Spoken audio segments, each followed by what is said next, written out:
আবু হুরায়রা কি বলো তুমি? ক্বালা রাসূলুল্লাহ মান ক্বালা লা ইলাহা ইল্লাল্লাহ ফাদাখালাল জান্নাহ। হযরত ওমর একটা ঘুষি মারছে বুক পেঁচায়া,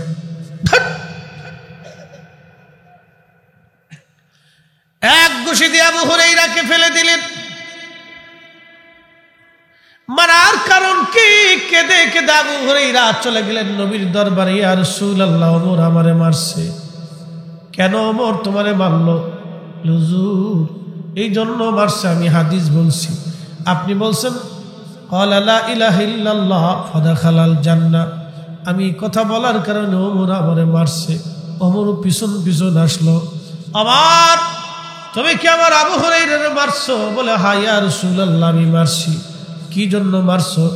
আপনি বলে বলছেন ক্বালা লা ইলাহা ইল্লাল্লাহ ফাদাখালাল জান্নাহ, কেউ যদি লা ইলাহা ইল্লাল্লাহ বলে সে জান্নাতে চলে যাবে। আল্লাহর নবী বলেন হ্যাঁ রে ওমর, আমি তো সত্যই বলেছি। হযরত ওমর বলল, হুজুর মুসলমানদেরকে তাহলে একটু অবকাশ দেন, নামাজ রোজা করার সুযোগ দেন। মুসলমান তো নামাজ রোজা করবো না, হজ যাকাত সাইডে টেনে দিয়া ওই কথার উপরে বসে থাকবো। বুঝতে পারছেন?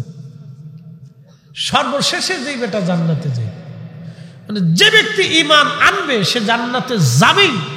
জীমান ঢোক, মায়ের হোক, ফিডিনি হোক, লাথি সমর খাইয়া, ফিডুনি ফুডিনি খাইয়া, গুতুনি মুতুনি খাইয়া এরপরে জান্নাতে যাইব। তো খুব কষ্টে উরে মাড্য হবে, মাড কারে কয়, বাপরে বাপ, রিমান কারে কয়, লক্ষ লক্ষ বছর ভাবতেছে 2-3 দিন না। বলে হুজুর সেই দিনগুলি কত বড় হবে? আল্লাহর কোরআন বলতেছে তারুজুল মালাইকাতু ওয়ার রূহু ইলাইহি ফি ইয়াউমিন কানা মিকদারুহু 50,000 সানা। দুনিয়ার 50,000 বছর এক জায়গা করলে যত বড় হবে ওই দিন হবে তত বড় একদিন, সেই দিন হবে একদিন। না না হয় না, আরো জোরে বলেন সুবহানাল্লাহ। দুনিয়ার 50,000 বছর এক জায়গা করলে যত বিরাট, হাসরের দিন হবে সেই দিনের একদিন তত বিরাট, একদিন হবে তত বিরাট।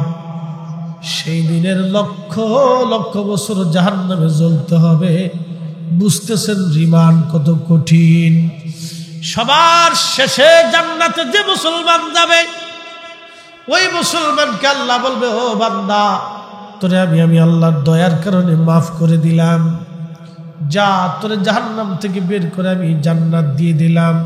তাও 10টা দুনিয়ার সমান আল্লাহ একটা জান্নাত তারে দিয়ে দিবে।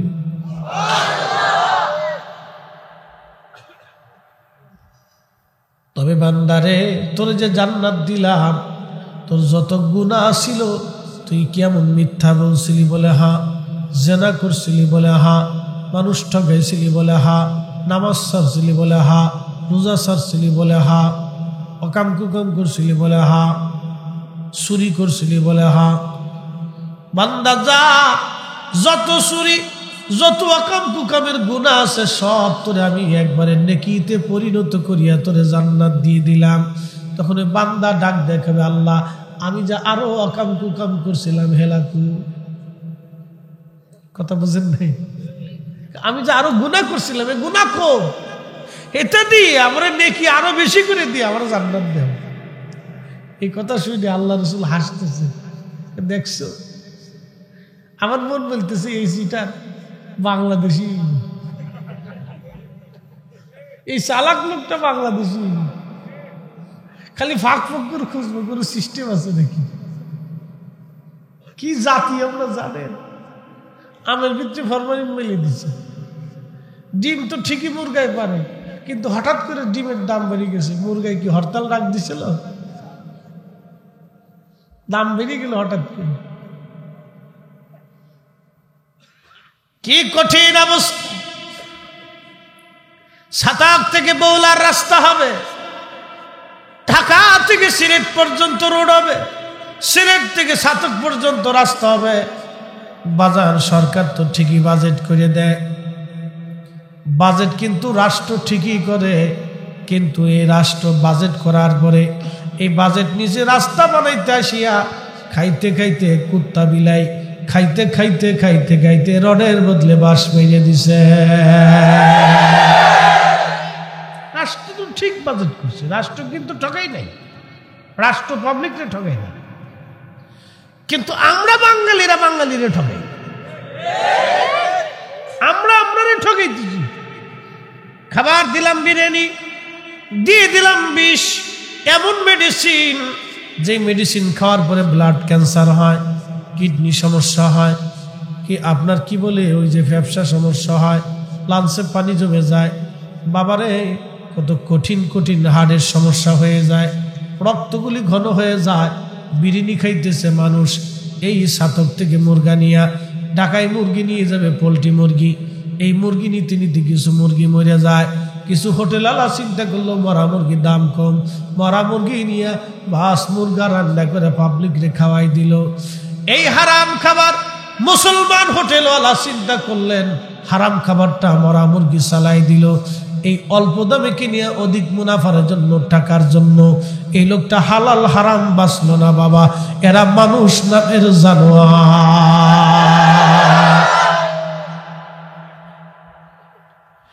এইগুলিকে কবর দেওয়ার জন্য রাসূল আসছিলেন, মিথ্যাকে কবর দেওয়ার জন্য, নৃশংস থেকে কবর দেওয়ার জন্য, অন্যায়কে দাফন করার জন্য, ধোঁকাবাজিকে দাফন করার জন্য, নারীকে বাঁচানোর জন্য, জুলুমকে কবর দেওয়ার জন্য নবী দুনিয়াতে আসলেন। আর এর প্রথম সহযোগী তারা সাহাবীরা।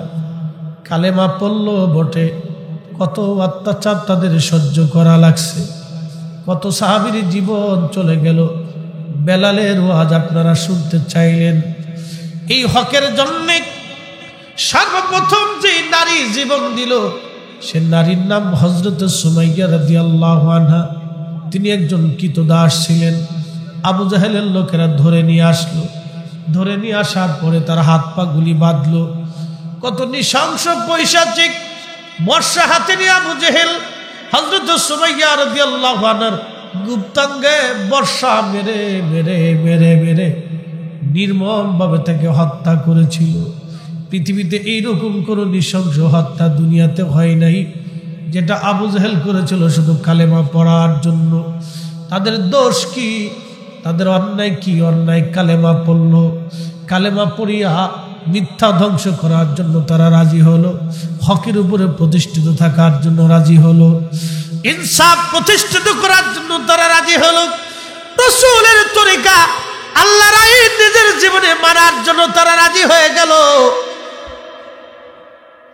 এই জন্য তাদেরকে নৃশংসভাবে মেরে ফেলে দেওয়া হলো। ও নারী সমাজ, কালেমার জন্য সর্বপ্রথম জীবন দিল নারী। আর আজকে আমার দেশের নারীর কথা বলে লাভ নাই, লিপস্টিক নষ্ট হবে বিদায় আমার দেশের মেয়েরা অজুই করে না। এটা বেরি দিয়ে ওই কি হেতা বেরি দিয়ে কি বেরি দিয়ে ওই তো কি কিচ্ছু হইতো না, ও সাথে আন্দা গান্দা ফাঁসা।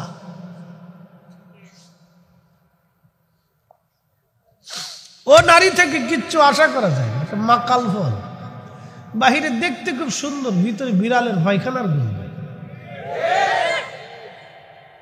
তখন ঠিক কইতেছেন বিয়ে করার সময় খালি চামড়া সুন্দর দেখবে, আর দেখবেন শ্বশুর বাড়ি মাল আছে। পরে কান দেখে দোয়া করে ভালো না, দোয়া চাইলাম নেই। আল্লাহ নবী বললেন, এই যুব সমাজ তোমরা বিয়ে করলে লাজুক, ধার্মিক, ধার্মিকা তাকওয়াবান মেয়ে দেখে তোমরা বিয়ে করো। নবী সৌন্দর্যের কথা বলেন নাই, তাকওয়ার কথা বলছেন।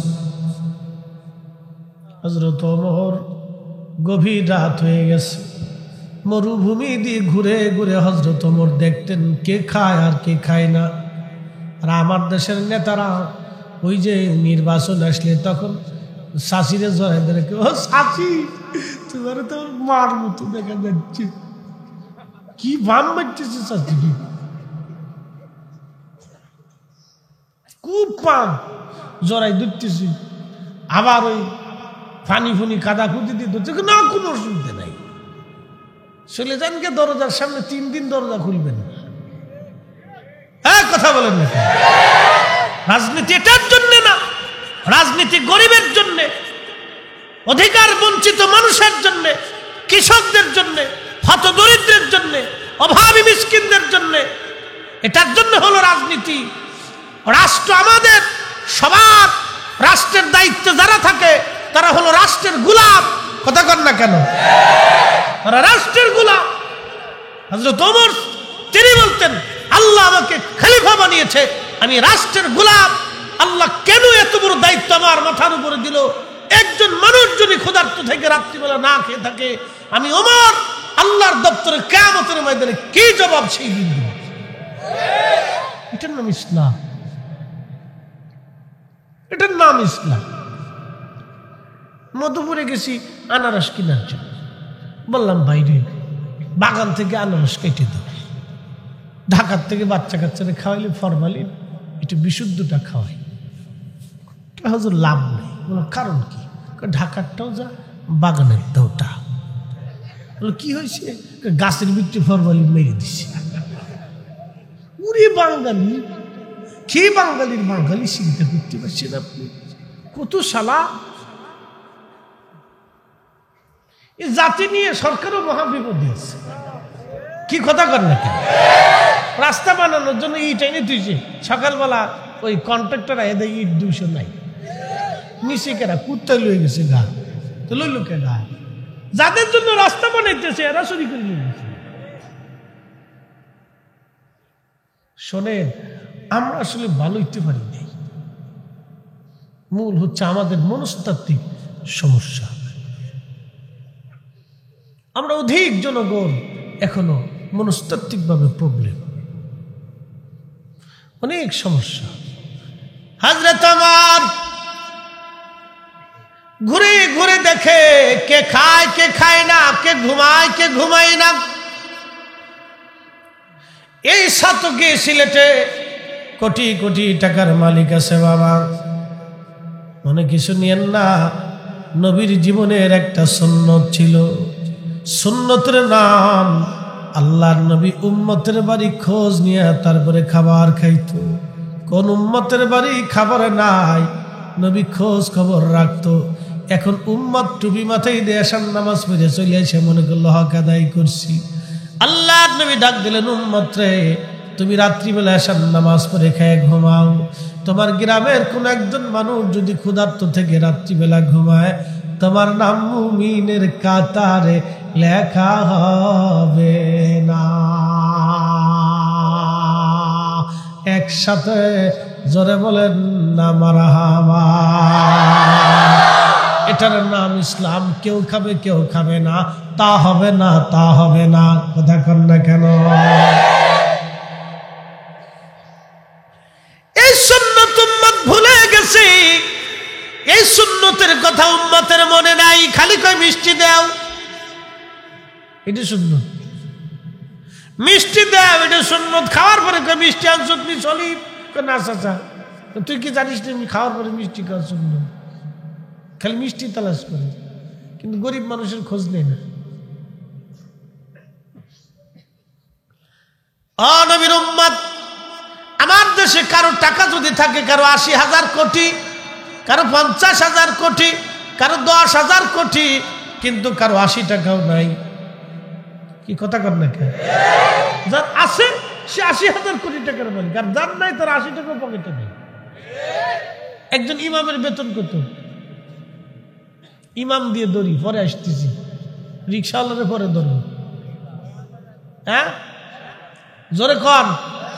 জাতি জানো কে ভিডিওতে লক্ষ লক্ষ মানুষ দেখবে, ইউটিউবে আমার ওয়াজ অন্তত লক্ষ লক্ষ মানুষ দেখবে। জাতি জানার দরকার আছে। কিন্তু ইমামের বেতন কত? 6,000 মাসে যদি 6,000 হয় তো দিনে কত করে? হ্যাঁ, 200 টাকা ধরলাম। 200 টাকা দিয়ে 6,000 টাকা একজন ইমাম, তার স্ত্রী আছে, তার বাচ্চা আছে, কি হবে বলেন তো? আপনার বিবেক কি বলে? কি হয়? তার স্ত্রীর তো মনে সব জায়গায় আমার স্বামী আমার জন্য ভালো একটা কাপড় কিনে দেবে, ভালো কিছু বাজার নিয়ে আসবে, আমার স্বামী আমার এই বছর শেষে একটা গহনা টহনা কিছু একটা তো দিবে। একটা মেয়ের জীবনে শক্ত অনেক কিছুই থাকে, তার স্বামী তাকে কিছু দিবে। সন্তানের জীবনে অনেক আশা থাকে, বাবা কিছু ভালো খাবার কিনে দেবে। তারপরে আবার কিছু মানুষ আছে ওই ইমামের চাকরি খাওয়ার জন্য উঠে পড়ে লাগে। তো শুয়োরের চাইতে নিকৃষ্ট কথা, ক্লিয়ার মাত ভাই, বাকি ঝুঁকি করে লাভ নাই। ও তো মানুষের কাতারেই পড়ে না। আবার যদি কারোর জন্য দোয়া না করে তো ইমাম শেষ। মনে কিছু নিয়েন না, আমি ইনসাফের কথা বলতেছি, ইনসাফের কথা বলতেছি।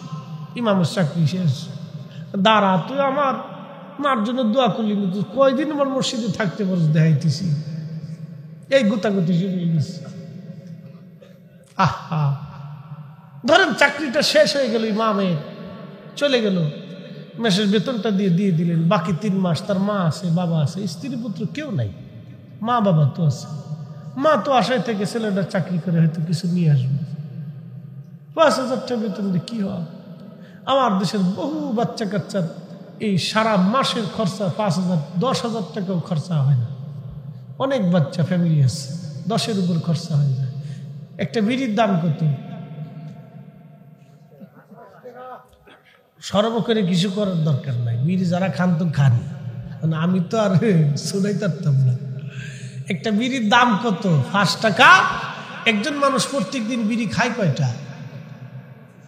10টা। একজনের জিজ্ঞেস আসা বিড়ি কয়টা লাগে? কয় 60 টাকা। গুড় জি, তো 10টা বিড়ি ধরেন, তো 10টা বিড়ি 5 টাকা করে হলে কত টাকা গেল? মাসে কত গেল? 1500 টাকা। একজন লোক 1500 টাকা মাসে খরচা করে বিড়ির পিছনে। ওই লোকটাকে যদি বলেন চাচা, ভাই, বন্ধু, মসজিদের ইমামের বেতন উপলক্ষে আপনি 200 টাকা দেন, তার বিড়ির খরচ চলে, কিন্তু আল্লাহর ঘরের ইমামের জন্য 200 টাকা বেতন হয় না। খালি মসজিদ কমিটির দোষ দিয়ে লাভ নাই, ক্যাশিয়ারের দোষ দিয়ে লাভ নাই, মুতল্লির দোষ দিয়ে লাভ নাই। দোষ হলো পাবলিকের। বেতন যদি কয় 200 টাকা, 6 বিয়ের জুতা শেষ। ভাই দিলেন না দিবানি, দিলেন না দিবানি, দিবানি কইতে কইতে রমজান ঠেকেছি। রমজানের শেষে এসে ভাই দিলেন না, কিসের কি করলি? চাইতে চাইতে তার গলা শুকাই ফেলছে। দিলেন না দিবানি, রমজান শেষ, অর্ধেক বেতন দেয়া, বাকি অর্ধেক পরে দিবানি, আর কিয়ামতের আগে আর দেখা হবে না। তবে যারা এই সমস্ত কথা কাজগুলি করেন, মনে রাখে দিয়ে শুনে রাখেন, ইমাম ঠকাইয়া আল্লাহর ঘরের সাথে বাহানা করিয়া জান্নাতে যাওয়ার আশা কইরেন না। কথা ক্লিয়ার না ভেজাল আছে? ইমাম ঠকেন। আমি ভুটান গেছিলাম, ভুটান আজ অনেক বছর আগে, করোনার 3-4 বছর আগে ভুটান গেছি। ইন্ডিয়ার জয়গার মাহফিল শেষে ওখান থেকে ভুটান গেছি। ভুটানের যে জাতীয় বৌদ্ধ মন্দির, জাতীয় মন্দির, আমাদের যে জাতীয় মসজিদ আছে ওদের জাতীয় মন্দির আছে, জাতীয় বৌদ্ধ মন্দিরটা একবারে স্বর্ণ দিয়ে খুব সুন্দর করে বানানো। তো বৌদ্ধের মূর্তিটা বানাইয়া একবারে ভিতরে ওদের প্যাগোডা আর কি বলে মন্দিরের ভিতরে সাজায় রাখছে, সোনা দিয়ে বানাইছে, বৌদ্ধের কাজ করে দিয়ে ফ্যাটটা বড় সুন্দর করে বানায় রাখছে। তো একজনের হুজুর আগে যে বৌদ্ধ আছিল এদের শরীর হয়ে গেছে, নতুন এটার বানাইছে খুব সোনা দিয়া, পুরা মন্দিরটারে স্বর্ণ দিয়ে বানাইছে। তা আমি ঢুকার পরে যে ওই বৌদ্ধ ভিক্ষু যারা আছে, বৌদ্ধ ভিক্ষু, ভিক্ষু কয় ওদেরকে, ওরা দুনিয়া বিরাগী থাকে, একবারে শালুমালু পরা, মাথার টাক, একজন বাঁশি বাজাচ্ছে আর একজন ত্রিপিটক পাঠ করতেছে। সুরে সুরে সন্ধে সন্ধে ত্রিপিটক পাঠ করতেছে বৌদ্ধর সামনে, আর একজন বাঁশি বাজাচ্ছে। তা আমি যাওয়ার পরে আমার দেখিয়া ফাঁকরি চাকরি জুব্বা সব্বা দিয়ে বুঝছে এটা হলো হুজুর, হুজুর মানে মুসলমানদের হুজুর আর কি, আর ওরা হলো বৌদ্ধদের হুজুর, বুঝতে পারছেন? তা আমার দেখে বুড়া আঙুল দেখে, হ্যাঁ ঠিক আছে। তা আমি চিন্তা করলাম যে তুমি বুড়া আঙুল দেখালে আর তারা জোয়ানটা দেখালাম না, আমাকে হ্যাঁ ঠিক আছে। তো যাই হোক, ঘুরে টুরে দেখলাম, একটা জিনিস আশ্চর্য লাগলো, তারা মন্দিরটা বানাইছে স্বর্ণ দিয়ে,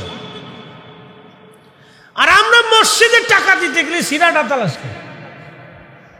সিরা টাকা শুক্রবার দিন টাকা চালাইতে পারে না, 10 টাকা সিরা এটা টুক করে বাক্সের ভিতরে ফেলাই দিয়ে চলে গেছে।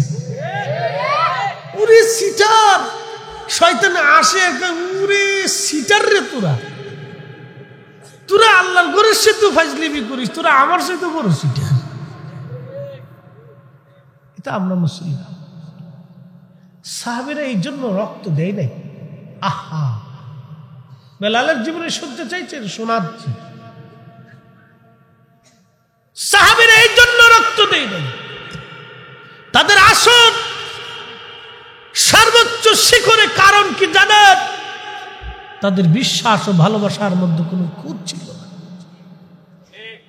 কোনো খুঁত ছিল না। প্রিয় উপস্থিতি, খুব মনোযোগ দেন।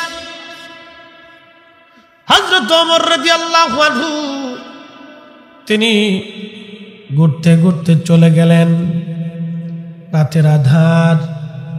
এই আধারে চলে যাওয়ার পরে হযরত ওমর দেখলেন কুঠিরে মিট মিট করে আলো জ্বলে। হযরত ওমর রাদিয়াল্লাহু আনহু ঘরের পাশে যে দাঁড়াইলেন, ভিতর থেকে এক মহিলা ডাক দিছে, মা, দুধের সাথে পানি বেশি করে মিশাও।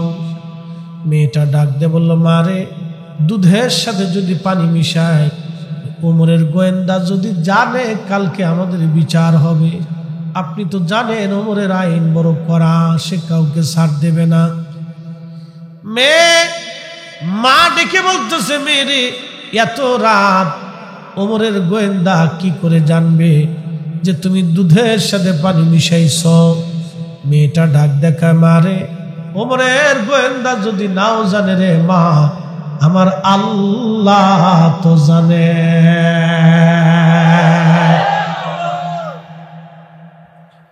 মা, দুধের সাথে পানি মিশাইব না রে মা, আমার আল্লাহ জানে। দুধের সাথে পানি মিশাবো না মা, আমার আল্লাহ জানে রে মা। দুধের সাথে পানি মিশাবো না রে মা। কি বুঝলেন আপনারা? ও নবীর উম্মত, হযরত ওমর গোলাম আসলামকে বলেন, জায়গাটা নির্বাচন করো, চীনে যেতে হবে, কালকে সকালে আসতে হবে। একটা মেয়ে রাতের আধারে আল্লাহর ভয়ে দুধের সাথে পানি মিশায় না, এইরকম মেয়ে আমার ঘরে কয়জনের আছে? ও বাবাজি, আমার দেশের বেডিরা বিদেশ থেকে টাকা আসলে খালি ফুসকা খাওয়ার জন্য দূর পারে, নাম দিয়েছে বিসমিল্লাহ চটপটি হাউস। ওরে ছাগলের মতো খালি খাচ্ছে বেডিরা, ছাগলের মতো খাচ্ছে। পরে এসেছে ফার্মেসিতে যায়, একবার ভাই এক পাতা সার্জেল দেয়, গ্যাস্ট্রিকের ওষুধ খাবি তো ভালো টাকা খাবি যাবি, খায় আমার দেশের মানুষ। শুনেন, খুবই মনোযোগ দিয়ে শুনিয়া যান। কথাগুলি যদিও রসিকতার স্বরে বলতেছি, কিন্তু কথা দামি, মা বোনেরা শুনে যাবেন। আহা, এমন মেয়ে। হযরত ওমর বললেন, সকালবেলা ফজর পড়লেন, গোয়েন্দাদেরকে বললেন, যাও খোঁজ নিয়ে আসো, দেখো ফ্যামিলির মধ্যে কারা আছে। খোঁজ নিয়ে দেখা গেল মেয়েটার বাবা মারা গেছে, হত দরিদ্র, খুব মিসকিন, অসহায়, দুধ বিক্রি করে খায়, দুধ বিক্রি করে সংসার চলে। হযরত ওমর ছেলেদেরকে ডাক দেয়া বলেন, ও ছেলেরা, তোমরা বিয়ে করবা কে? বড় ছেলে নবীর সাহাবী আব্দুল্লাহ ইবনে ওমর বলেন, আব্বা জান, আমার তো বিয়ে করার প্রয়োজন নেই, আমার স্ত্রী আছে, আমার ছোট জনকে দিয়ে দেন। ছোট ছেলেটাকে ডাক দিয়ে বলেন, বেটা বিয়ে করবা? বলে, হ্যাঁ আব্বা, আপনার ইচ্ছা। বলতেছে, বেটার আমার মেয়ে পছন্দ হয়েছে অমুক বধূ পল্লীতে, বেদুইন কিন্তু খুবই দরিদ্র, দুধ বিক্রি করে তাদের সংসার চলে। ছেলে বলল, আব্বা আপনার পছন্দই আমার পছন্দ। হযরত ওমর ডাক দেখায়, বেটারে এমন বউ তো, এমন মেয়ে তো ওমরের পুত্রবধূর দরকার। রাতের আধারে যেই মেয়েটা আল্লাহর ভয়ে দুধের সাথে পানি মিশায় না, এই মেয়েটাই দরকার। আর আমার দেশে কত মানুষ দুধের মধ্যে ভেজাল, খাবারের মধ্যে ভেজাল, ফলের মধ্যে ভেজাল, বিরিনির মধ্যে ভেজাল, জিলাপির মধ্যে ভেজাল, পানির মধ্যে ভেজাল, ওষুধের মধ্যে ভেজাল, চারপাশ দিয়ে ভেজাল। ভেজালে শুধু মানুষের বিভিন্ন ধরনের রোগ, হার্টের সমস্যা, প্রেশারের সমস্যা, খাদ্য খাবারের মধ্যে ভেজাল, শিশুদের বাচ্চাদের খাবারের মধ্যে ভেজাল। এই ভেজাল দিয়ে দিয়ে আমার দেশের মানুষেরা ভেজাল দেয়। বাবা, বোঝা গেল ওরা মুসলমান তো দূরের কথা, আগে মানুষই হতে পারে নাই। কথা কোন ঠিক কিনা? মুসলমান তো আর উপরে, মানুষ হয়েছে কিনা এটা বলবে। মুসলিম তো আর উপরে, মুসলমান তো কোনো খাবারে ভেজাল দিতেই পারে না। কথা কোন না কেন? ঠিক, মুসলমান কোনো খাবারে ভেজাল। মাদ্রাসাতে আগে ব্যবসা করছিলাম আমার জীবনে, একদিন 3 দিন ব্যবসা করছি। আমরা দরবার শরীফে লক্ষ লক্ষ মানুষ আসে, তো ওই স্টুডেন্ট লাইফে 4-5 বন্ধু মিলিয়ে 3 জনের ব্যবসা লাগছি। সার ব্যবসা, কায় সার দোকান দিই, বিটি একটু সার দোকান দিছি। তখন স্টুডেন্ট, বুঝতেছেন, আলিমে পড়ি, ফার্স্ট ইয়ারে। 3-4 বন্ধু মিলে ব্যবসা দিলাম। 3 দিন ধরে চা ঘুরছি আর বেশি, পরে দেখি ব্যবসায় লস। আচ্ছা, কোন তো সার ব্যবসায় লস হয়, পরে দেখি ব্যবসায় লস। হাই সর্বনাশ, 2500 টাকা কম। আর তখন অনেক আগের কথা, কামিল পাস করছে 2008-এ, তার মানে একবারে এই 16-18-20 বছর আগে। তো 2500 টাকা লস। এখন আমরা সবাই 3-4 বেডের মধ্যে, মাদ্রাসার বেডে হইয়া চিন্তা করি, চোর কেনা। একজন আরেকজনের দিকে তাকাই, চোর কেনা। পরে চিন্তা করলাম, যা কুত্তায় খাইয়ে ফেলছি। বুঝতে পারছি, এলাম আমাদের চরিত্র, সে মানুষই হইতে পারলাম। পরে শেষে করলাম, যা জীবনে কানে ধরে তওবা করলাম, যতদিন বাইসে থাকি জীবনে কোনদিন শেয়ারে ব্যবসা করব। হ্যাঁ, আমি কানে ধরে তওবা করছি। এবছর 1 বছর আমার ভাই আইসা আমার সাথে, হুজুর আসেন দুজনে একসাথে বসুন্ধরা জায়গা কিনে একটা ফ্ল্যাট বাড়ি কিনে, কানে ধরে তওবা। ও কাজ জীবনে করবে না। পরে আপনার ফুল আর আমার ফুল যুদ্ধ করবে না, জীবনে কাজ করবো না, ভাগে কাজ করবো না, পারলে করবো, না পারলে নাই। সন্তানদের জন্য বিপদ রেখে যাবে না। কাকে ব্যবসা করবেন চিন্তা করবেন, চিন্তা করে 7 জন মিলে দোকান দিয়েছি, সারাদিন 24 ঘন্টা চা বেচছি, 2500 টাকা লস। পরে কানে ধরে তো করছে, আর ভাগে ব্যবসায়ী করবে। চা চিন্তা করলাম, কুত্তায় টাকা নিয়ে গেছে। একজন আরেকজনের দিকে চাই, দোস্ত টাকা কই গেল? কই গেল দোস্ত? কে যে চোর কইতেই পারলাম না, আজও পর্যন্ত খোঁজ হইল না।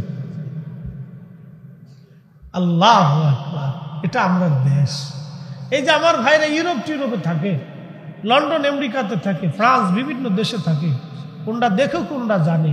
ও দেশের মানুষ অর্ধ উলঙ্গ, মেয়েরাও হাফ প্যান্ট পরে, ছেলেরাও হাফ প্যান্ট পরে, বাচ্চা কাচ্চা অনেক ফ্যামিলি আছে, বিয়ে হওয়ার আগেই বাচ্চা হয়ে গেছে, কিন্তু জানতো কোনো খাবারে ভেজাল দেবে না।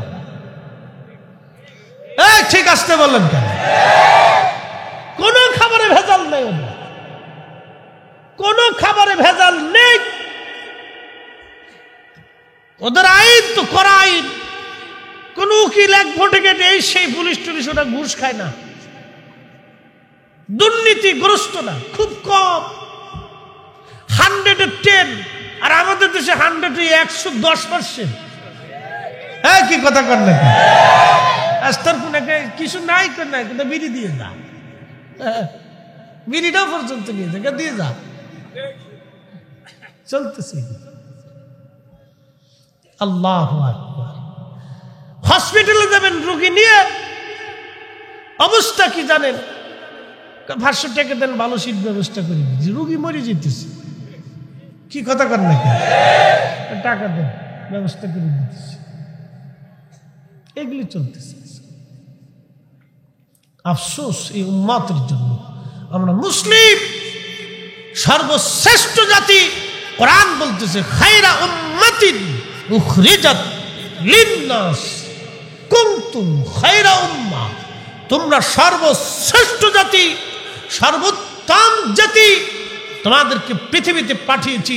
তা'মুরুনা বিল মারুফি ওয়া তানহাউনা আনিল মুনকার, মানুষকে ভালো কাজের দাওয়াত দিবা, খারাপ কাজ থেকে ফিরাবা। কিন্তু বড় আফসোস আছে, আমরা মুসলিম, আমাদের ভাগ্যের উন্নয়ন নেই। একজনে একটু ভালো খাইলে পড়লে আরেকজনের সহ্য হয় না, হিংসা। কি কথা কর না কেন? এক ইমাম আর এক ইমামের চাকরি খাওয়ার জন্য উঠে পড়ে লাগছে। 5,000 টাকার বেতনের চাকরি আর এক ইমামে খাইল। এক বক্তা আর এক বক্তার পিছনে লাগছে। এই বক্তার ও কমই আলিয়া সুন্নি সব বাদ দেন, সবার ভিতরে একই গুতাগুতি। ইউটিউবে গুটে দেখেন, এই হেতে হেতের গুতা, হেতে হেতের গুতা, হেতে হেতের গুতাচ্ছে, হেতে হেতের গুতাচ্ছে। আমি দেখি করলাম তো সব শয়তান, এগুলো সব ইতর, ছোট লোকের বাচ্চা, এগুলো আলেম হয়েছে। এই ঠিক আসতে বললেন কেন? ছোট লোক না হলে এক আলেমের ভুল ধরে আলা কালেম এতে গুতাগুতি করে চলতেছে। নিজের ক্রেডিট দেখাচ্ছেন, বিরাট বড় মুফতি সাহেব। এগুলি কি চলতেছে? বিধর্মীরা দেখে আর আসে, দেখ তোদের মৌলবীদের ভিতরে কিরাট গুতাগুতি চলতেছে, হারাহারি চলতেছে।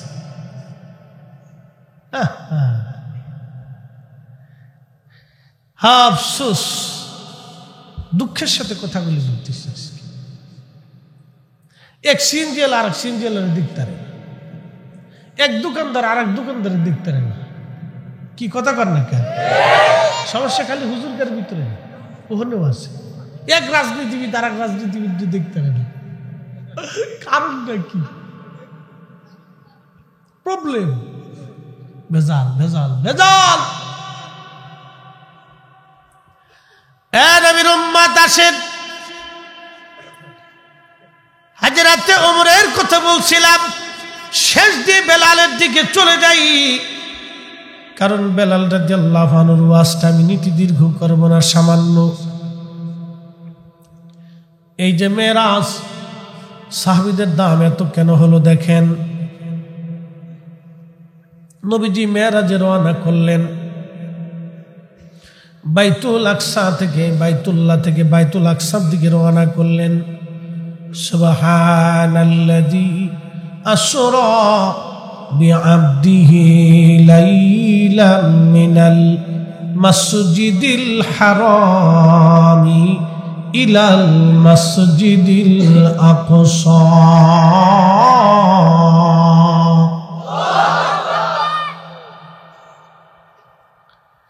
আল্লাহর কোরআন বলতেছে নবীজি বাইতুল্লাহ থেকে বাইতুল আকসা হয়ে এরপরে উরুস শুরু করলেন, মেরাজে রওনা করলেন। নবীজির সিনা সাক করা হলো, সিনা সাক করা হলো আল্লাহর নবীর সিনা সাক। আমি লিখি নাই, আল্লাহর নবীর এই হাদিসের বাগানের উজ্জ্বল নক্ষত্র ইমাম জালালউদ্দিন আস-সুয়ুতি 2 লক্ষ হাদিসের হাফেজ ছিলেন। মেরাজের উপর একটা কিতাব লিখছেন, আল কিসাতুল বিসরা। এই কিতাবের মধ্যে তিনি লেখেন, নবীজির সিনা সাক হলো, বডি মোবারক ফেরে কাল মোবারক বের করা হলো। তার মানে নবীর গুনাহ ছিল, বিষয়টা এরকম না। আল্লাহর নবীর কাল মোবারক বের করে ধৌত করা হলো, আল্লাহর বেহেশত থেকে খাজিনা ভরে ইলম আনা হলো, ওই ইলম আল্লাহর নবীর কালবের মধ্যে ঢুকাই দেওয়া হলো। আর জিব্রাইল এই জন্য এসে বলেন, আলিফ লাম মিম।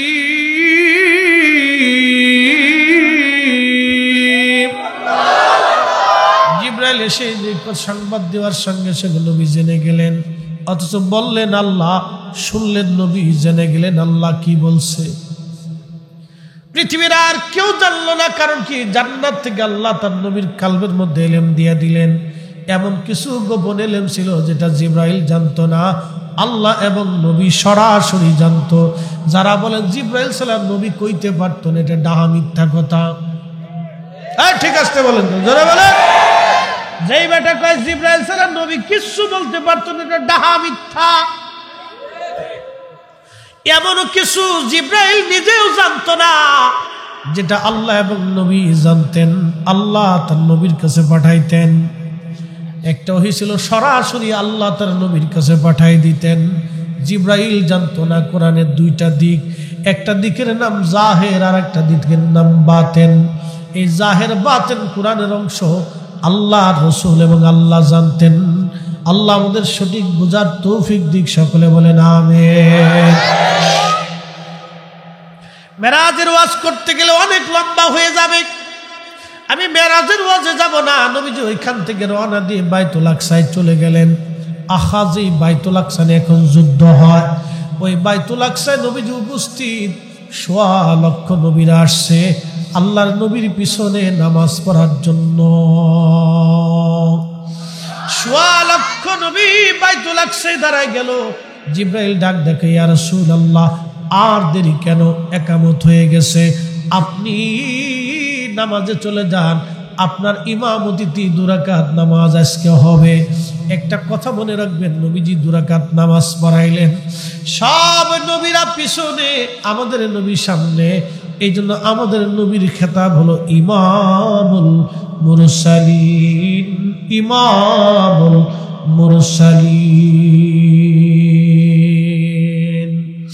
এখন প্রশ্ন, নামাজ তো মেরাজ থেকে ফিরে আসার সময় আল্লাহ দিয়ে দিল, তো নবী যাওয়ার সময় 2 রাকাত নামাজ কেমনে ভরাইলো?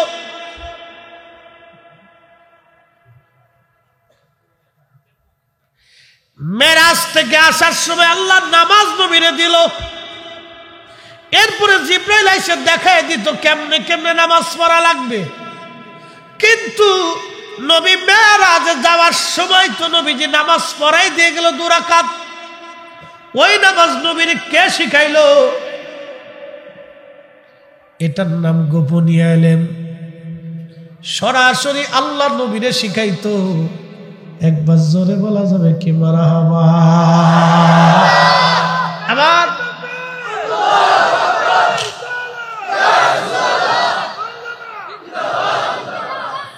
এই জন্য আমার নবীর ইলম নিয়ে এই সমাজে যারা প্রশ্ন তুলে, ওরা হলো গর্ধব, ওরা গাধা, ওরা বোকা। ওরা বুঝে না যে কত সর্বনাশ ওদের জীবনে হয়ে যাচ্ছে। আমার নবীর ইলম নিয়ে কোনো প্রশ্ন হবে না। কথা বলেন না কেন, ঠিক কিনা? উসুলের ইলম নিয়ে কিসের প্রশ্ন? নামাজ আসেই নেই, তখন সে নামাজ পড়ে চলে গেল। এখন বলেন, নামাজ কার তরিকায় ছিল? মুসা নবীর তরিকায় না আমার নবীর তরিকায়? সূরা কেরাত কি আদম নবীর তরিকায় না আমার নবীর তরিকায়? আমার নবীর তরিকায় নামাজ হলো। তার মানে সব নবীদের শরীয়তগুলিকে আল্লাহ পাক ব্যান করে দিয়ে কমপ্লিট শেষ করে দিয়ে আমার নবীর শরীয়তে সব নবীকে আমার নবীর শরীয়তের মধ্যে দাখিল করে আর নামাজ পড়ায় ছাড়ছে আল্লাহ। একসাথে জোরে বলবেন কি মারহাবা? আমি নবী না চিনিলাম, কি যে ভুল করিলাম, ভস্মে ঢালিলাম ঘি। ভস্ম মানে ছাই। ছাই চিনছেন আপনারা? মানুষ হইয়া ভবেতে আসিয়া মানুষের করিলাম কি।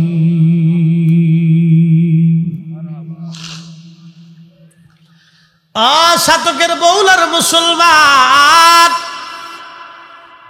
রাসূলের শান যদি বলি তো রাত শেষ হবে। আল্লাহু আকবার। নবী বললেন, উম্মত রে, ওখান থেকে আমি রওনা দিয়ে চলে গেলাম সুদূর সপ্তম আসমান পাড়ি দিয়ে সিদরাতুল মুনতাহা। এমন একটা বড়ই গাছ, দেখতে খুবই সুন্দর, তার কাণ্ডগুলি জমিনের নিচ পর্যন্ত, উপরটা উফুকিলা আলা পর্যন্ত। জিবরাইল ডাক ডাকে, হুজুর সীমানা আমার শেষ, আর যাওয়ার সুযোগ আমার নাই। আল্লামা শেখ সাদি গুলিস্তা বস্তার মধ্যে লেখেন আগার এক সরে মুয়ে বড়তর পরম ফরুগে তাজাল্লি বসুজাদ পড়াম আগার এক সরে মুয়ে বড়তর পরম ফরুগে তাজাল্লি বসুজাদ পড়াম। জিব্রাইল ডাক দেখে হুজুর রে সাদিবি কি পড়ার পরে ও আজের ধাক্কায় ওর সার কথা মনে নেই। আমাদের সিস্টেমটা কি জানেন, আমাদের দেশে মানুষ রুগী হয়ে যায়, অসুস্থ হয়ে হসপিটালে বাবা করে রয়েছে করে রয়েছে, খালি চোখটা কোনো রকম সাইয়া দুনিয়াটা দেখে। মাইয়া আইসে, খোলা আইসে, নাতি আইসে, ফুতি আইসে, বিয়াই আইসে, বনি আইসে, বাগনি আইসে, খালাতো ভাই আইসে, শ্বশুর বাড়ির আত্মীয় স্বজন আইসে, আম আনছে, কলা আনছে, কাঁঠাল আনছে, পেঁপে আনছে, গরুর গোশ, খাসির গোশ, কবুতরের গোশ, দুনিয়ার সব কিছু আইনে হসপিটাল বুঝে ফেলাইছে। মাইয়া বসে বসে কান্দে, ও আব্বা তুমি খাও না করে আব্বা রে। মাইয়া কাঁদতেছে, ও আব্বা তুমি কথা কও না কে রে আব্বা তোমার লেগে। ও আব্বা কবুতরের গোশত আসছি, তুমি তো কথা কও না। আব্বা কে ওরে বড়া ভরা আমি জিন্দা থাকতে আনলি না, মরার সময় লইছ। হ্যাঁ কি কথা কর, বাবা মারে খাওয়াইলে জিন্দা অবস্থায় বালা থাকা অবস্থায় বালা জিনিস খাওয়াই, মরার সময় খাওয়াই লাভ নাই।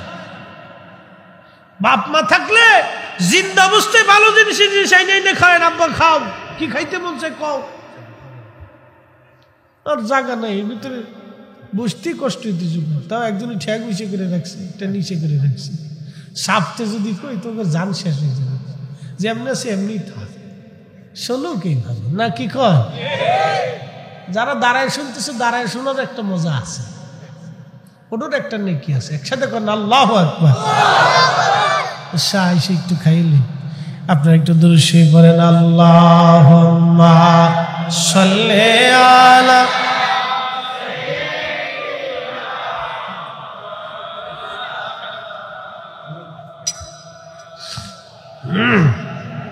আলি সাইয়্যিদিনা।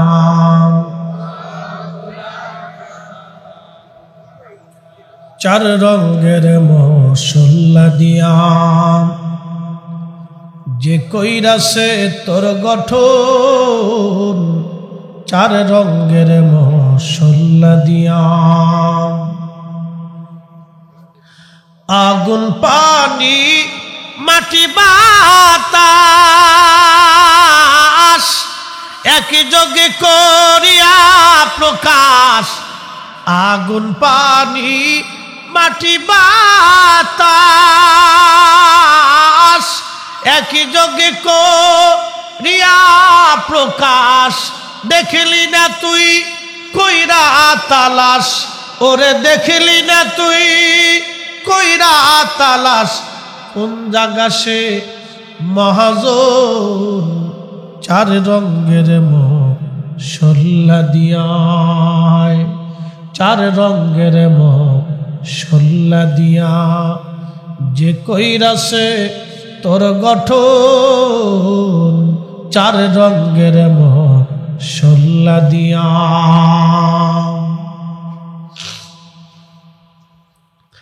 হাজিরি আল্লাহ নবী ডাক দিয়ে বললেন, সিদরাতুল মুনতাহা থেকে আল্লাহ আমাকে নিয়ে গেলেন। এত দূরে নিলেন, সহিহ বুখারীর মধ্যে হযরতে খাদিম রাসূল আনাস রাদিয়াল্লাহু আনহু বলেন, নিতে নিতে আমার আল্লাহ এত উপরে নিলেন, লা মাকান, যে মাকানের কোনো স্থানের সীমানা নাই। কত দূরত্ব, কত উপর। নবী ডেকে বলেন, বিমা লা ইয়ালামুহু ইল্লাল্লাহ, এর সীমানা আল্লাহ ছাড়া আর কেউ জানে না। এত দূরে আল্লাহ আমাকে নিলেন, আল্লাহ ছাড়া আর কেউ জানে না, আল্লাহ ছাড়া আর কেউ জানে না। যার উচ্চতা, যার মর্যাদা সীমাহীন সীমাহীন দূরত্বে আল্লাহ তাকে নিয়ে গেল, যার মর্যাদা সীমাহীন। ওই নবীরে তাজিম করার জন্য যারা দলিল চাও, তোমরাই শয়তানের দালাল।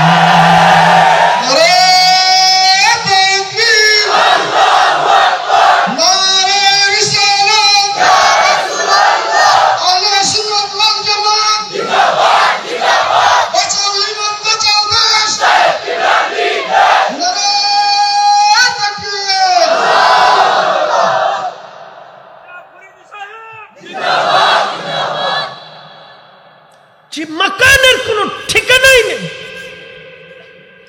স্তর নাই, সীমানা নির্ধারিত না। আল্লাহ তার রসুলকে উচ্চ আসনে অধিষ্ঠিত করলেন। খাদিম রসুল বলতেছেন, বিমা লা ইয়ালামুহু ইল্লাল্লাহ, এর সীমানা আল্লাহ ছাড়া কেউ বলতেই পারে না। রসুল কারীমের শান আর ইজ্জত আজমতের সীমানা আমাদের বলার সুযোগ নাই। কথা কর না কেন? ঠিক আছে, আল্লাহ সেই নবীর তাজিমের জন্য দলিল চাও। এই জন্য মক্কার ইমাম ইমাম মালিক, মদিনার ইমাম, ৮০ বছর মদিনার সীমানার মধ্যে জুতা পরেন নাই। আহা, পা ফসকে গেল, ঘা হয়ে গেল। কি বলবো ওই নবীর শান? নবী বললেন, ও সাহাবীরা, আমি জান্নাতে ঘুরতে গেলাম, ঘুরতে যায় দেখি বেলালের পায়ের আওয়াজ পাওয়া যায়। চলে গেলাম বেলালের ওয়াজে, বেলালের পায়ের আওয়াজ পাওয়া যায়। জান্নাত ঘুরে ঘুরে এসে বেলালে ডাক দেখে, বেলাল রে, কি আমল করো, জান্নাতে তোর পায়ের আওয়াজ আগে পাইলাম। তার মানে এটা না নবীর আগে বেলাল জান্নাতে গেছে, এটা বেলালের একটা মর্যাদা। আল্লাহ নবীরে ডাক দিয়ে বলতেছে, হুজুর আমি একটা আমল করি, ওযু গেলে আবার ওযু করি। আমার দেশের পোলাপান মুইতেই পানি নেয় না, ওযু করবে কোন সময়? এরা মুসলমান, এরা মুসলমান আর তারাও মুসলমান। তেলের গাড়ি তেলে চলে, হাওয়ার গাড়ি হাওয়ায় উড়ে, বিনা তেলে চালায় গাড়ি নবী সুলাইমান।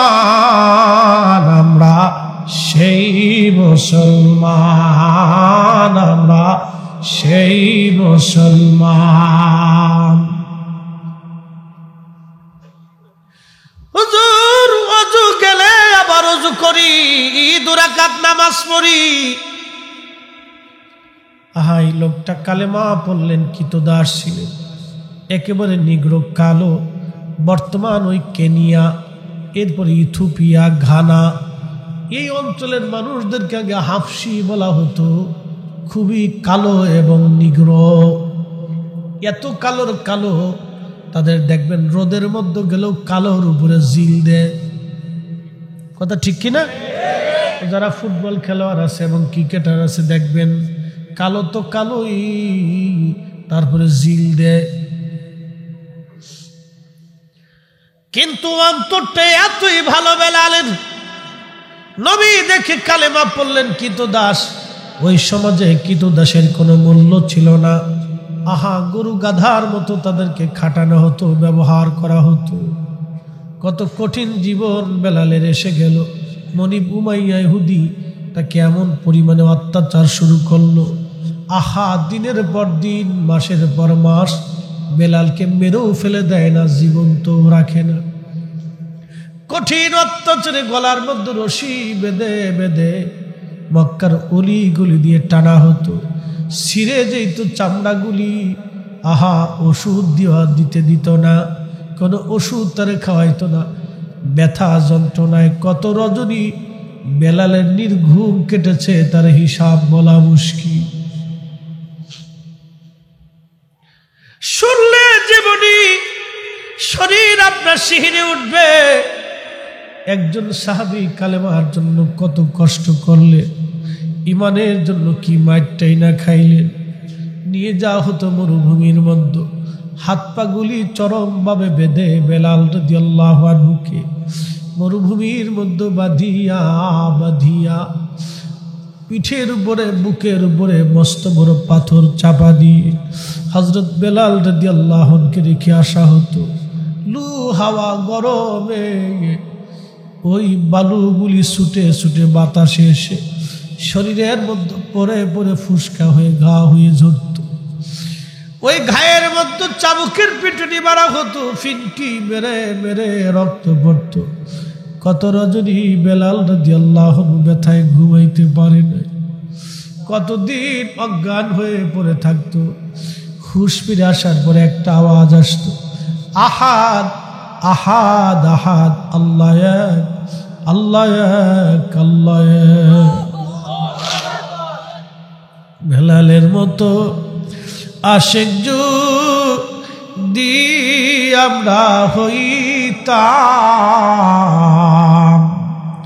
এ দুনিয়ায় নবীর দেখা পাইতাম, এ দুনিয়ায় নবীর দেখা পাইতাম। কত রজনী এইভাবে কেটে গেল বেলালের, কত দিন কেটে গেল ক্ষুধায় না খেয়ে অত্যাচারে। আহা, এমন নির্যাতন কোনো সাহাবীর ভাগ্য হয় নাই। বেলালের উপরে যে কঠিন অত্যাচারে স্টিম রোলার চলেছিল। অপরাধ কি? শুধু কালেমা পড়েছে, রসুল মানার কারণে ওই দিন তাদের উপরে এমন নির্যাতন হলো। মুসলমান, আজকে সুন্দর মসজিদ পাইছো, নামাজে যাও নাই, সুন্দর জীবন পাইলা, রোজা রাখো নাই, সুন্দর কালেমা পাইছো, কেউ তোমারে বাধা দেয় না, কেউ তোমাকে কষ্ট দেয় না, কেউ তোমাকে আঘাত করে না। ইসলাম মানার জন্য কারো কাছে জবাবদিহিতা করা লাগে না। তারপরও যুবক, তুমি শয়তানের ইত্তেবা করো, আমার নবীর ইত্তেবা তোমার নসিবে জুটলো না। এর চাইতে পরম, এর চাইতে চরম হতভাগা কে আর হতে পারে? কে হতে পারে? কে হতে পারে?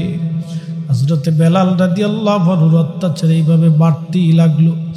আবু বকর একদিন পাশ দিয়ে যাওয়ার সময় দেখে বেলাল গুমরাচ্ছে, আর আহাদ আহাদ বলে কাঁদতেছে। আবু বকর দৌড়ায় যাকে, হুজুর বেলালের কষ্ট আর সহ্য হয় না গো নবী, অনুমতি দিলে আমি মনিব থেকে তাকে কিনে নিয়ে এসে আজাদ করে দিতে চাই। নবী বললেন, আবু বকর আমারও শরীক করে নাও।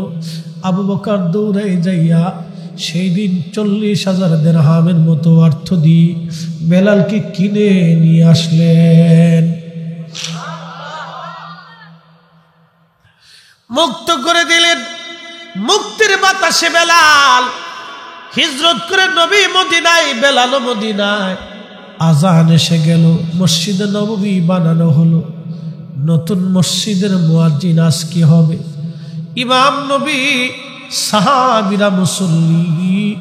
ইসলামের স্বর্ণ সময়, খায়রুল কুরুনি সুম্মাল্লাযীনা ইয়ালুনাহুম সুম্মাল্লাযীনা ইয়ালুনাহুম।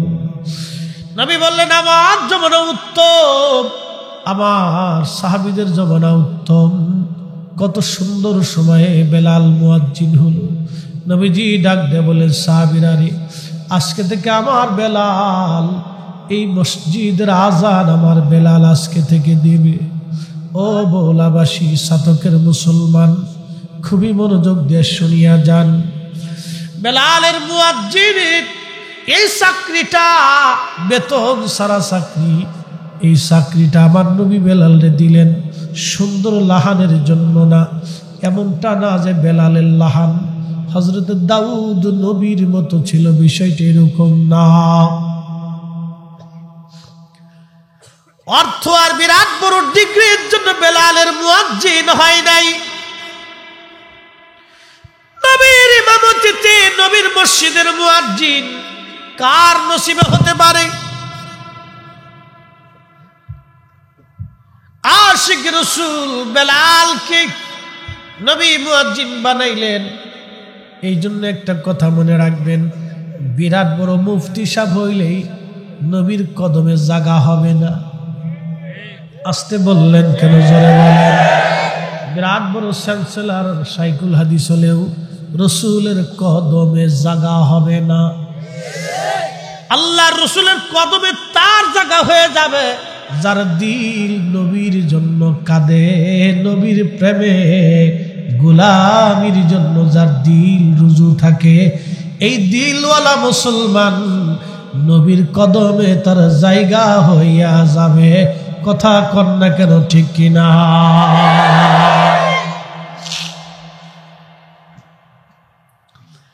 কাজী নজরুল আন্ডার মেট্রিক জ্ঞান আল্লাহ প্রদত্ত। অনেক সার্টিফিকেট হলেই মানুষ জ্ঞানী হয় না। যদি অনেক সার্টিফিকেট হলে মানুষ জ্ঞানী হইতো, তাহলে আমার দেশের ছেলেরা বিসিএস কমপ্লিট করে বড় অফিসার, জজ, ব্যারিস্টার, ম্যাজিস্ট্রেট এই এত কিছু হওয়ার পরেও টেবিলের নিচ দিয়ে ঘুষ নিয়ে গরিব মানুষের মাথায় বাড়ি দিত না। কথা কন না কেন, ঠিক কিনা? তার মানে লেখাপড়া হইলে মানুষ মানুষ হয় না। আর এখনকার লেখাপড়ায় যে কি সাথা ঢুকছে, নাম দিছে ট্রান্সজেন্ডার। শরীফের গল্প কয়, আমি দেখতে পুরুষের মতো, আমি একজন পুরুষ কিন্তু মনে মনে মাইয়া। কি পাগলে বইটা লাগছে, একটা পাগল থার্ড ক্লাস। ছি, এগুলি এতটুকু বাচ্চাদের শিখায় কি? সমকামিতা কতটা ডিমোশনে জাতি। আমাদের ছোট ছোট বাচ্চাদেরকে শিখাইতে হবে, মিথ্যা বলা যাবে না, মানুষের ধোঁকা দেওয়া যাবে না, সমাজের সাথে মিলে চলতে হবে, একসাথে খেলাধুলা উঠে বসা করতে হবে, গরিব মানুষের খাবার দিতে হবে, গরিবের পাশে দাঁড়াইতে হবে, অসুস্থ ব্যক্তিকে সেবা দিতে হবে। কি কথা কন না কেন? বড়কে সম্মান দিতে হবে। আমার দেশে হাজার হাজার যুবক আছে, মুরব্বী দেখলে সালামি দেয় না। কথা মিথ্যা বলছি? হাজার হাজার যুবক আছে, সালামি দেয় না মুরব্বী।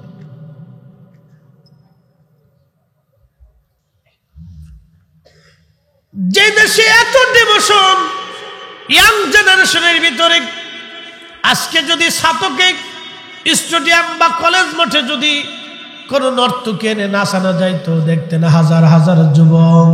কি কথা কন না কেন? হাজার বললে ভুল হবে, লাখে লাখে যুবক ওই নর্তকীর নাচ দেখার জন্য একবারে প্যান্ডেল স্টেজের সামনে দাঁড়ায় রয়েছে।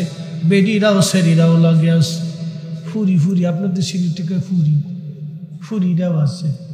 ইস, কার ঘরের মাইয়া, কার ঘরের ভূত? নর্তকীর নাচ দেখার লেগে সাজিয়ে গুজে জিন্সের প্যান্ট ফুট পরে শার্ট শুট পরে চলে গেছে। বেডিরা আপনার জিন্সের প্যান্ট লয়ে গেল, শার্ট লয়ে গেল, তো জাগনিটাও লয়ে যায়। এত কিছু লইলে তো আমরা জুব্বাটা লয়ে যাব। যা,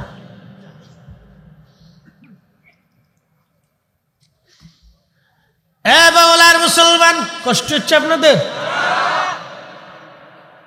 আমার নবীর দরবারে বেলাল মুয়াজ্জিন,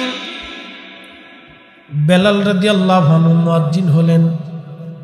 আমি ওয়াজটা একটা কিতাব থেকে করি নাই, আল্লামা ইমাম জাইলাই নাসপুর রায়ার মধ্যে ঘটনাটা লেখছেন। আল্লামা ইমাম কিরমানি শরহে বুখারীর মধ্যে লিখেছেন। আল্লামা ইমাম তাকিউদ্দিন সুবকি আশিফাউস সাকামের মধ্যে লিখেছেন। আল্লামা ইমাম হালাবি সিরাতুল হালাবির মধ্যে লিখেছেন। আল্লামা ইমাম সামহুদি আল্লাফাউল ওয়াফার মধ্যে লিখেছেন। আল্লামা ইমাম ইবনে আসাকির আত-তারিখের মধ্যে লিখেছেন। আল্লামা শাইখ আব্দুল হক মুহাদ্দিস দেহলভী মাদারিজুন নবুওয়াতের মধ্যে তিনি লিখেছেন। বেলালের এই ঘটনাটা আমি শুধু বলি নাই, অনেকগুলি কিতাব থেকে আমি এই ঘটনাটাকে একটা পাঠ করেছি। কেউ কেউ আবার ভুল ধরতে পারে, এটা মিথ্যা কথা, মিথ্যা ঘটনা। আল্লাহ আল্লাহ আল্লাহ, আমার দেশে ইতরের কোনো অভাব নাই। বহু ইতর আমার দেশে জন্ম হয়ে গেছে। ইতরের অভাব নেই দেশে, অনেক ইতর আছে, অনেকগুলি কিতাবের সমষ্টি। আমি একটা ঘটনাকে পাঠ করে আপনাদের সামনে উপস্থাপন করেছিলাম। এই ওয়াজ যেদিন আমার পীর মুর্শিদের দরবারে দাঁড়ায় করছিলাম, ওই প্যান্ডেলে একজন লোক কাঁদতে কাঁদতে মারা গিয়েছিল। ওই দিন রাত্রিবেলা এশার নামাজ আমরা তার জানাজা পড়েছি। আমার জীবনের মকবুল ওয়াজ, সে যেই দলের লোক হোক, কওমি না আলিয়া না অন্য কোনো মাসলাক, আমার এই ওয়াজ শোনার পরে বহু হিন্দু আমাকে বলছে, হুজুর আমি আপনার এই ওয়াজ শুনে চোখের পানি আমি ফেলে কেঁদেছি। কত নামাজি হয়েছে আমি হিসাব বলতে পারবো না। শুধু একটা কথা বলি, এক ভদ্রলোক আমাকে ফোন দিয়ে বলল, হুজুর আমি একটা ছাত্র সংগঠনের কেন্দ্রীয় লিডার, আমি আজান শুনলে আমার শরীরের মধ্যে জ্বলে পুড়ে সারকার হয়ে যাইত। আমি অর্ধেক মুসলমান অর্ধেক নাস্তিকের মতো ছিলাম, আমি দিনহীন হয়ে গিয়েছিলাম। হুজুর আপনার একটা ওয়াজ আমার জীবন পরিবর্তন করে দিয়েছে। হুজুর আপনি বেলালের ওয়াজ করেছেন, এই ওয়াজটা শোনার পরে আমি কত রজনী কেঁদেছি আমার হিসাব নাই। আমি আজকে দাঁড়িয়ে রেখে পাক্কা মুসলমান হয়ে গেছি। হুজুর 5 ওয়াক্ত নামাজ পড়ি, দোয়া করবেন বাকি জীবন যাতে আল্লাহ নবীর কদমের গোলাম হয়ে থাকতে পারি। একবার জোরে বলা যাবে কে মারহাবা। আমি সেই দিন মনে মনে আল্লাহর দরবারে শুকরিয়া করে বললাম, রব আমার জীবন সার্থক যে একজন নিকৃষ্ট মানুষ হলো নবীর সাহাবীর প্রেম আলোচনা শুনে উৎকৃষ্ট হয়ে গেছে। আমার জীবনের কোনো এলেম কালাম কিছু নেই, আমি অত বড় কোনো আলেম হলাম না, কিছুই না রে বাবা। আমি অনেক বড় আলেম না, অনেক কিছু বিরাট বড় মুফতি গুপ্তি এগুলো কিছুই না। আমি কোনো আলেম না, লেখাপড়াও তেমন না। আল্লাহ আমার যতটুকুন দিয়েছে ততটুকুন আল্লাহ এবং তার রসুলের নেক নেগা আল্লাহর দয়া, হুজুরে করিম তার কদম মোবারকের সদকা, আল্লাহর ওলিদের দোয়া। ও নবীর উম্মত কথাগুলি শুনবেন। আমি কোনো সময় আমার এলেম নিয়ে ফখর করি না, আমার কণ্ঠ নিয়েও ফখর করি না, আমার ওয়াজ নিয়েও ফখর করি না। কারণ ফখর একমাত্র আল্লাহর, কোনো মানুষের জীবনে ফখর আসতে পারে না। কথা বলেন ঠিক না বেঠে? ঘুমিয়ে আসি, সকালবেলা ঘুম থেকে উঠবো, কোনো গ্যারান্টি নাই। কথা কর না কেন? এই জীবনের কোনো অহংকার আছে? এগুলো কিচ্ছু এগুলো করেও লাভ নেই, বেহুদা। অসাতকে বউলার মুসলমান, আমার নবীর ইন্তেকাল হয়ে গেল। বুঝতেই তো পারছেন নবী দুনিয়াতে নাই। এই কথা শোনার পরে সাহাবীরা পাগল পারা হয়ে গেল। হযরত ওমরের মতো সাহাবী দিশেহারা হয়ে গেছে, কোষ থেকে তলোয়ার টেনে বের করছে। মদিনাবাসী যদি বলো নবী মরে গেছে, আল্লাহ দেহ থেকে আলাদা করে ফেলবো। আহা, আমার নবীর দরবারে সাহাবীরা ব্যাকুল হয়ে গেল। বেলাল কথা বলে না, পাগলের মতো কাঁদে। সাহাবীরা ঘর বাড়ি রান্না বান্না বন্ধ হয়ে গেল। আমার নবীর একটা উট ছিল, উটের নাম কাসোয়া। এই কাসোয়া উট একাধারে 3 দিন পর্যন্ত পানিও খায় নাই, খাবারও খায় নাই। যারা সৌদি আরবে থাকছেন আপনারা জানেন, উট যখন কাঁদে তখন মানুষের মতো কান্নার আওয়াজ হয়। এই কাসোয়া উট কাঁদতে শুরু করলো, নবী নাই, একটা প্রাণী পর্যন্ত সহ্য করতে পারতেছে না। আপনারা তো জানেন উট, ভেড়া, দুম্বা, ছাগল, গরু এগুলি কষ্ট সহিষ্ণু প্রাণী, সেও পর্যন্ত বিরহ বেদনা সহ্য করতে পারতেছে না। নবী বিরহ এত কঠিন, সাহাবীরা সহ্য করতে পারতেছে না। নবী না, এটা কি করে তারা মানবে? বেলাল বললেন, নবী নাই, আজকে থেকে আর আমি আজান দিব না। আমি কারে আজান শোনাবো? কে আমার আজানে নামাজ পড়াইতে আসবে? না না, বেলাল নিয়ত করলো আর আজান দিব না। ঠিক নবীর ইন্তেকালের পরে বেলাল আর আজান দেন নাই। বহুদিন হয়ে গেল, বেলাল মদিনায় থাকতে পারে না, কষ্ট হয়। ইমাম কিরমানি শরহে বুখারীর মধ্যে লিখতেছেন, নবীর স্মৃতিগুলি দেখে দেখে বেলাল কাঁদত, সহ্য করতে পারত না। আপনারা দেখবেন কোন সন্তান যখন মারা যায় তখন মা ওই সন্তানের কবর দেখে দেখে কাঁদে। বাবা সন্তানের বিছানার পাশে বসে বসে কাঁদে, সন্তানের স্মৃতি মা বাবা ভুলতে পারে না। আহা, বেলাল তো দুনিয়ার সব কিছুর চাইতে নবীরে ভালোবাসতো। অন্যান্য সাহাবীরা ভালোবাসতো না তা কিন্তু না, এক একজন সাহাবী এক একভাবে নবীকে ভালোবাসতো। সব সাহাবীরাই নবীরে ভালোবাসতো, কিন্তু বেলালের ভিন্নতা, একটু ভিন্নতা অন্যরকম। বেলাল নবীর স্মৃতিগুলি দেখলে আর বরদাস্ত করতে পারতো না, শুধু কান্নাকাটি করত। কিছুদিন পরে হযরত আবু বকরকে ডাক দিয়ে বলল, আবু বকর বিদায় দাও। আবু বকর বলল, বেলাল রে, আজান তো তুমি দাও না, কেন আজান দাও না? আজান দাও, তুমি মদিনায় থাকো। হযরত বেলাল ডাক দেখা আবু বকরকে, তুমি কি আমারে মুক্ত করেছিলা কৃতদাস বানানোর জন্য না আল্লাহর জন্য? আবু বকর কই, বেলাল রে, তোকে কাফের থেকে ছুটে আনছিলাম আল্লাহর সন্তুষ্টির জন্য, আমার কৃতদাসের জন্য না। তাহলে বেলাল ডাক দেখা আবু বকর রে, তাহলে তুমি আমার উপর অধিকার খাটাইও না রে আবু বকর, আমি আজান দিতে পারবো না। আমার আজানে নবী নামাজ আসতো, আমি কারে আজান শোনাবো বলো? আমি চলে যাচ্ছি সিরিয়ায়, তুমি আমার বিদায় দাও। হযরত বেলাল রাদিয়াল্লাহু আনহু বিদায় নিলেন। আবু বকরের কাছ থেকে বিদায় নিয়ে বেলাল চলে গেলেন।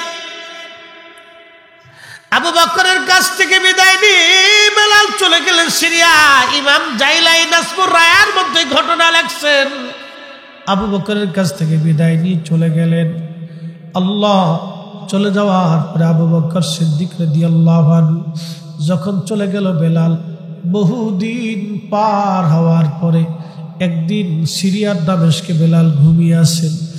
স্বপ্নের ঘরে দেখতেছে আমার নবীজি হযরত বেলালের কুরে ঘরে তার শিবিরে ডাক দিছে, বেলাল তুমি আমার সঙ্গে কেন জুলুম করতেছো বলো? কেন রে বেলাল, তুমি আমার জিয়ারতে আসো না? বেলাল আয় আয় আমার জিয়ারতে। ইমাম তাকিউদ্দিন সুবকি রাহমাতুল্লাহি আলাইহি আশ-শিফা ওয়াস সাকামের মধ্যে লিখতেছেন, হযরত বেলাল কান্দে, নবী ডাক দেখে, বেলাল রে আয় আয়, এটা কেমন জুলুম শুরু করছো তুমি আমার সঙ্গে? বেলাল, ও বেলাল, আমার জিয়ারতে কেন আসো না? বুঝতেই তো পারতেছেন একজন সাহাবী কি পরিমাণে নবীরে ভালোবাসা দিলে আল্লাহর নবী তাকে স্বপ্ন ডাকতে যায়, বেলাল আসো। হযরতে বেলাল সিরিয়ার থেকে রওনা হয়ে গেলেন। সুদূর মদিনা পানে বেলাল চলে আসলেন। রওজা শরীফের কাঠের জালি দিয়ে ঘিরে রাখা ছিল। আল্লাহর নবীজি রওজা মোবারকের পাশে বসে বসে বেলাল খুব কান্নাকাটি করতেছে। ইমাম কিরমানি এই অংশটা এইভাবে লিখেছেন শরহে বুখারীতে, বেলাল রওজা শরীফের ভিতরে, রওজা শরীফের পাশে ছোট বাচ্চাদের মতো গড়াগড়ি করতেছিল। ওই জালি মুবারকের সঙ্গে মাথা ঠেকায় কাঁদতেছিল। বেলাল কান্দি, হুজুর আমি আসছি। গোলামকে আসতে বলেছিলেন, গোলাম হাজির হয়ে গেছে। আহা, বুঝতেই তো পারতেছেন কেন নবী বেলালকে ডেকে নিয়ে আসছে। স্বপ্নতে কেন ডাকতে যাবে? বেলাল কেনই বা আসবে? নতুন মুয়াজ্জিন এসে দেখলো মসজিদ ভরা, বেলাল আসছে। নবীর মুয়াজ্জিন ফিরে আসছে। রওজা মোবারকে বসে বসে বেলাল কাঁদতেছে। নবী বিরহ, নবীর স্মৃতিগুলি মনে পড়ে বেলাল হাওমাও করে কাঁদবে। বুঝাইতে পারবো না, এই প্রেম আপনাকে দলিল দিয়ে হয় না, এইগুলি দলিল দিয়ে হয় না, দলিলে হয় না। ভালোবাসার দলিল দেওয়া হয় না, ভালোবাসার হৃদয় দিয়ে হয়। ভালোবাসার দলিল দেওয়া হয় না, রসুলের ভালোবাসার দলিল দিয়ে হয় না, হৃদয় থেকে হয়, হৃদয় থেকে হয়, হৃদয় থেকে হয়। নবীর আশিক হযরত বেলাল রাদিয়াল্লাহু আনহু কাঁদতেছে। মুয়াজ্জিন ঘোষণা দিছে, শুনছো নবীর মুয়াজ্জিন ফিরে আসছে। সারা মদিনায় সংবাদ ছড়ায় গেল। মদিনার ঘর থেকে সাহাবীরা বের হয়ে এসে দেখে রওজা মুবারকের পাশে বেলাল বসে বসে কাঁদে। সাহাবীরা ডাক দেয়, বেলাল রে আজান দাও, ও বেলাল আজান দাও। কেন তুমি আজান দাও না? কতদিন হলো তোমার আজান শুনি না। বেলাল তো আগে হলফ করেছে, নিয়ত করেছে, আমি আর কোনো দিন আজান দেব না। বেলাল উঠে না, আজান দেয় না। সাহাবীরা বলল, তাহলে হাসান আর হুসাইনকে ডেকে নিয়ে আসো। হাসান হুসাইনকে ডেকে আনা হলো। হাসান আর হুসাইন দেখতে নবীর মতো দেখা যাইতো। নানার চেহারা পাইছিলেন দুই ভাই। হাসান আর হুসাইনের দেখা মাত্র বেলাল রওজা শরীফ থেকে উঠিয়া একবার ইমাম হাসানের বুকের মধ্যে মাথা টেকায় কান্দে, আবার ইমাম হুসাইনের বুকের মধ্যে মাথা টেকায় কান্দে। কান্নার রোল পড়ে গেল মসজিদে নববীতে। এই দৃশ্য দেখে সাহাবীরাও কান্না শুরু করলো। হযরত ইমাম হাসান ডাক দিয়ে বলো, নানার মুয়াজ্জিন, নানার মুয়াজ্জিন, তুমি যেইভাবে নানারে আজান শোনাইতা মিনারাই যাও, ওইভাবে আমরাও আজকে আজান শোনাইয়া যাও। বেলাল আর স্থির থাকতে পারেন নাই। দুই দৌহিত্রকে নবী এতই আদর করতেন, তারা যা বলতো নবীজি মেনে নিতেন। হযরত বেলাল আর স্থির থাকতে পারেন নাই।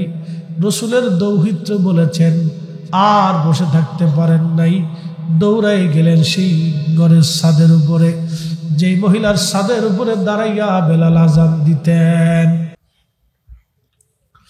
বনু নাজ্জার গোত্রের মহিলার ছাদের উপরে চলে গেলেন বেলাল। শুরু করলেন আজান, আল্লাহু আকবার, আল্লাহু আকবার, আল্লাহু আকবার, আল্লাহু আকবার। আশহাদু আল্লা ইলাহা ইল্লাল্লাহ,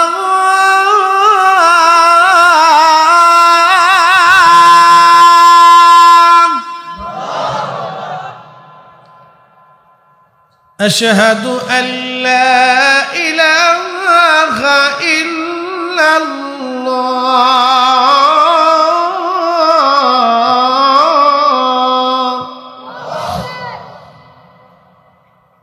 সারা মদিনায় কান্নার রোল পড়ে গেল। কারণ বেলালের আজানের ফয়াজ এতই মজবুত, এতই কঠিন। নবীর জমানার স্মৃতিগুলি ভেসে উঠল। নবীর ইন্তেকালের পরে বেলাল আর আজান দেন নাই। যখন আজানের আওয়াজ ফজরের সময় ছড়াই গেল সারা মদিনায়, ঘর থেকে সাহাবীরা বের হয়ে দৌড় মারছে। কোন সাহাবী ইমাম তাকিউদ্দিন সুবকি শিফাউ সিকামের মধ্যে লেখে, বিশ্ববিখ্যাত সিরাতবিদেরা কিতাবের মধ্যে লিখতেছে, বেলাল আজানের আওয়াজ যখন আসছে, সাহাবীরা, মহিলারা, বাচ্চারা ঘর থেকে বের হয়ে দৌড় মারছে। সবার মুখে আওয়াজ, নবী কি আসছেনি, নবী কি ফিরে আসছেনি, নবী কি আসছেনি, নবী কি ফিরে আসছেনি। সবাই কান্না শুরু করে দিল। মদিনার এমন কোনো মানুষ নাই রে ওই দিন না কেঁদেছিল, এমন কোনো বাচ্চা নাই রে ওই দিন নবী বিরহ বেদনায় না কেঁদেছিল, এমন কোনো নারী নাই রে নবীর কথা স্মরণ করে না কেঁদেছিল সেই দিন। সারা মদিনায় কান্নার রোল পড়ে গেল।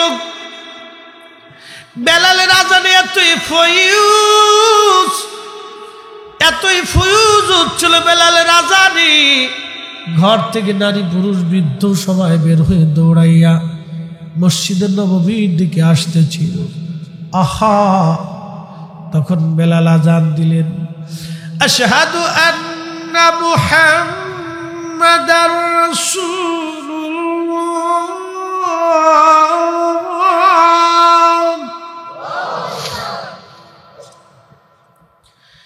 ঠিক কি কঠিন বেলালের আযানের ফয়েজ। ঠিক তখনই পৃথিবীর সব সিরাতবিদ লেখেন, পৃথিবীর মাটি থরথর থরথর করে কেঁপে উঠল। না না হয় না, আরো জোরে বলেন আল্লাহু আকবার। চিৎকার মেরে বলেন না ইয়া রাসূলুল্লাহ। নবীর বিরহ, নবীর প্রেম এতই কঠিন, বুঝতেছেন মদিনার মাটি থরথর করে কেঁপে উঠেছে। তাহলে বুঝেন তো সেদিন মদিনায় কি ঘটেছিল। আমি তো ছোট্ট করে শুধু তারিখ থেকে সামান্য সামান্য কথা বলেছি, ঘটনা তার সামান্য না, ঘটনা তার 10 মিনিটের না, ঘটনা ঘটেছে ঘন্টার পর ঘন্টা। তারিখবিদরা যাহা লিখেছে এই সামান্য মুক্তাসার আমি আপনাদের সামনে তুলে ধরছি। কেউ বা আমার শব্দগত বিষয় নিয়ে ভুল ধরতে পারে, চেষ্টা করবে, এগুলি ডাহা মিথ্যা কথা বলে ওরাই দিতে চাবে। এগুলি ইতরের কাছে অন্তরে নবীর প্রেম থাকে না। কথা বলেন ঠিক কিনা?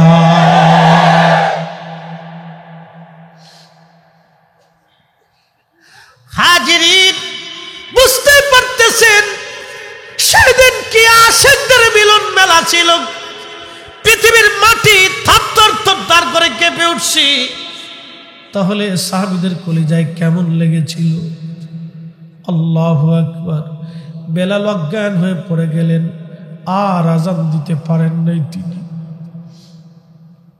মনে বিরাট বড় ব্যথা নিয়ে, বিরহ বেদনা নিয়ে বেলাল চলে গেল। রওজা শরীফ থেকে বিদায় নিয়ে গেল। হুজুর, আর কোনদিন আর আমি আযান দিব না। আমি আযান দিলে আপনি আসতেন, আযান দিলে তো আর আপনি আসবেন না। আমি কি করে এই স্মৃতিগুলি ভুলে থাকবো গো নবীজি? এতই আশিক ছিলেন বেলাল, স্মৃতিগুলি সহ্য করতে পারতেন না। চলে গেলেন, আবার সিরিয়াতে চলে গেলেন। আর একটা আযান বেলাল দিয়েছিলেন, ওই আযানটা বাইতুল আকসাতে। যেই দিন বাইতুল আকসা বিজয় হলো, ওই দিনও বেলাল একটা আযান দিয়েছিলেন। তাও দিবে না আযান, হযরত ওমর অনুনয় বিনয় করে হযরত আবু দারদা থেকে হাজার হাজার সাহাবীরা বলল, বেলাল রে, আমরা বাইতুল আকসা দখল করছি, তুমি এই মসজিদে কোনোদিন আযান দেও নাই, তুমি মক্কায় আযান দিছ, মক্কা বিজয়ের দিন মক্কার ছাদে উঠাইয়া আল্লাহর নবী তারে আযান দেওয়াইছে। মক্কা বিজয়ের দিন বেলাল মক্কার ছাদের উপরে দাঁড়িয়ে আযান দিছে আমার নবীর দিকে তাকাইয়া। আল্লাহু আকবার। হয় না, আরো জোরে বলেন আল্লাহু আকবার। আমার নবীর দিকে তাকায় বেলাল আযান দিছে। ওই দিন বেলাল রে, তুমি মক্কায় আযান দিছো, মদিনায় আযান দিলা, বাইতুল আকসাতে একটা আযান তুমি দাও। বেলাল কয়, আবু বকর, ওমর রে, আমি নিয়ত করেছি নবীর ইন্তেকালের পরে আর আমি আযান দিব না। আমি কারে আযান শোনাবো বলো? হযরত ওমর কয়, বেলাল, অনুরোধ, একটা আযান এই মসজিদে তুমি দিয়ে যাও। বেলাল সেই দিন বাইতুল আকসাতে যখন আযান দিয়েছিলেন, আহা, আযানের ফুয়ুজুত এতই মারাত্মক ছিল, সাহাবীরা কেঁদে কেঁদে কেঁদে কেঁদে হয়রান। আবু দারদা কাঁদতে কাঁদতে জমিনের মধ্যে পড়ে গেলে, হযরত ওমর কাঁদতে কাঁদতে জমিনের সাথে হেলান দিয়ে বসে গেলে। নবীর স্মৃতিগুলি সহ্য করতে না পেরে সব সাহাবী সেই দিন পাগল পারা হয়ে কাঁদতে লাগলেন। ওই দিন বাইতুল আকসায় কান্নার রোল পড়ে গেল। শুনলে খুশি হবেন, এই ফুয়ুজুতের ধাক্কা সহ্য করতে না পেরে অনেক খ্রিস্টানরাও পর্যন্ত সেই দিন চোখের পানি ফেলে ফেলে কেঁদেছিল। চিৎকার মেরে জোরে বলেন না মারহাবা।